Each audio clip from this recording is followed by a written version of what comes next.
দর্শক, বিএনপির যে চাঁদাবাজি, সেই চাঁদাবাজির বক্তব্যকে ঘিরে, বঙ্গবন্ধুর বক্তব্যকে ঘিরে কিন্তু দুই পক্ষে উত্তেজনা বিরাজ করছে। আমরা সরাসরি দেখতে পাচ্ছি এবং মাঝখানে সেনাবাহিনী অবস্থান নিয়েছে।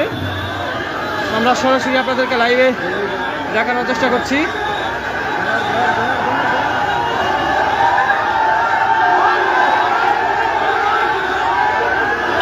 দর্শক, পুলিশ এবং সেনাবাহিনী দুই পক্ষকেই কিন্তু আসলে নিরাপদ দূরত্বে নিয়ে যাওয়ার চেষ্টা করছেন। আমরা আপনাদেরকে সরাসরি লাইভে দেখানোর চেষ্টা করছি। এই মুহূর্তে কৃষক শ্রমিক জনতা লীগের যে নেতাকর্মী রয়েছেন তারা কিন্তু পিছু হচ্ছেন এবং সেনাবাহিনী এবং পুলিশ তারা কিন্তু কঠোর হাতে কৃষক শ্রমিক জনতা লীগকে পিছনে সরিয়ে দেওয়ার চেষ্টা করছেন।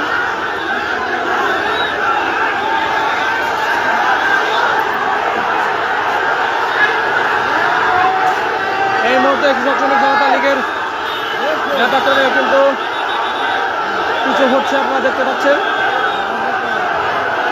বিএনপিরা কৃষক শ্রমিক জনতা লীগের যে নেতাকর্মী আছে তাদেরকে ধাওয়া দিচ্ছে এবং সেই ধাওয়ায় কৃষক শ্রমিক জনতা লীগের যে নেতাকর্মীরা।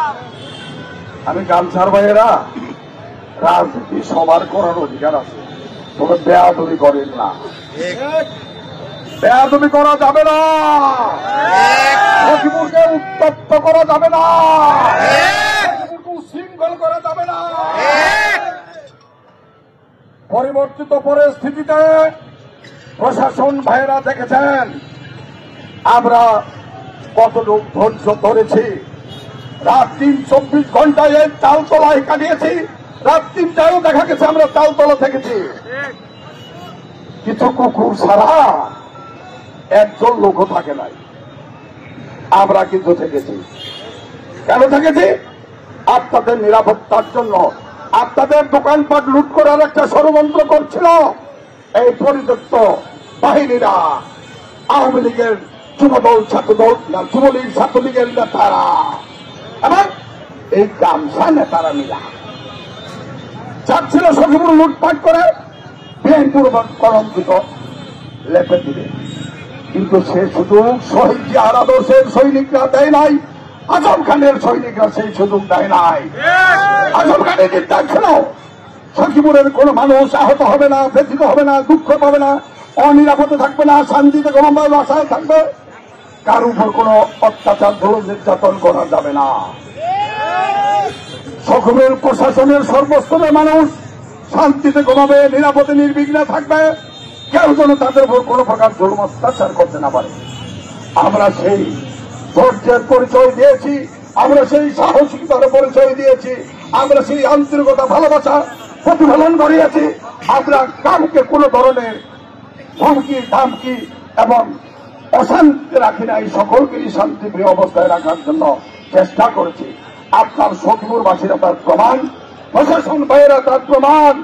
কিন্তু আজকে কি দেখেন, কাদের হাতে লাঠি, ওরা লাঠি নিয়ে আসে। বাবা বাবা সাহেব, তাদের সিদ্দিকী সাহেব, আপনাকে আমি বলছি ভাঙা সিদ্দিকী। এই ৭১ সালে আমিও আপনার পাশেই ছিলাম, এখন আর ৭১ না, 2034 ব্যবধান কত? এই ব্যবধান বাংলাদেশ অনেক এগিয়েছে, বাংলাদেশের মানুষ অনেক শিক্ষিত, মার্জিত, বাধ্য হয়েছে। আপনার মতো এরকম 10টা লোক আপনার এবং চরিত্রহীন লোক, আপনার সকাল বিকাল চরিত্র পাল্টান। এই শেখ হাসিনা বোঝান, শেখ মুজিবুর আব্বা চান, আবার কি যে কোন কালকাও কি করলেন, শেখ হাসিনা যে লুটপাট করছে বাংলাদেশে কোনো মানুষ অত লুটপাটি করে নাই।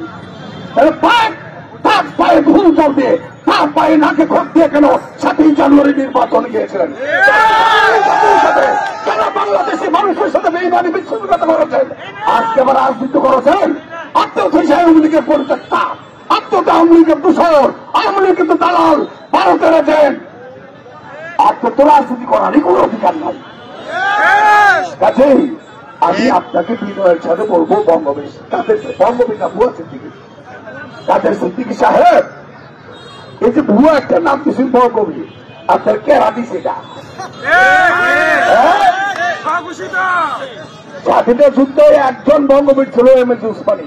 আমি তো কি মুক্তিযোদ্ধা, আমি জানি না আপনার কি খেতাব ছিল? গুয়ানি বাদ দেন, ভণ্ডামি বাদ দেন, অশালীনতা বাদ দেন, উশৃঙ্খলতা বাদ দেন, এটার ৭১ পাইলেন না। ২৪ সাল ২৫ জায়গা পড়ছে, আপনার অধ্যায় শেষ। এখন শাহজাহান সাধু এবং আজম খানের সখিপুর বেশি বাড়াবাড়ি করেন না, আমি না করে দিলাম। পুরা মানুষ ছোট ছোট হাতে থাকার চেষ্টা করেন। আমিও ভুল আকাশে গেছি, তবে আপনার শেষ আছে না শুনে গেছি। এখন হুঁশিয়ার করলাম, এই প্রত্যা বাহিনী ফলিঙ্গার নাগাল ৩-৪ লোক পাঠাই দিয়া সখিপুরকে রক্তের বন্যা বানাতে চান। সানোয়ার ভাই বন্ধু মানুষ, তোমাকে সহ যখন সামনে দেখলাম ভাই কত দুঃখ লাগছে আজকে যদি তোমার উপর আক্রমণ করে। পায়ে হাত দিয়া কতক্ষণ পুলিশ আর্মি নিয়ে ফিরে রেখেছিলাম, তাহলে ভাই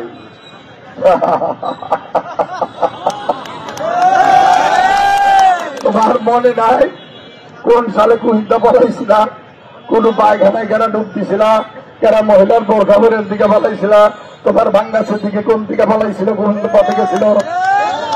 আমি সাধারণ সাথে এখনো জীবিত আছি।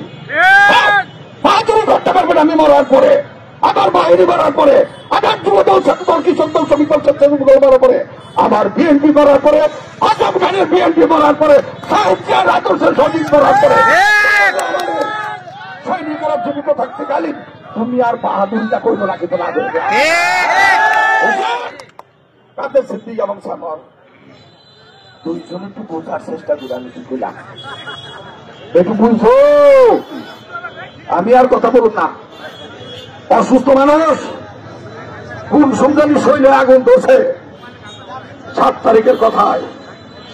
শত্রুর ভাইরা মাফ করবেন।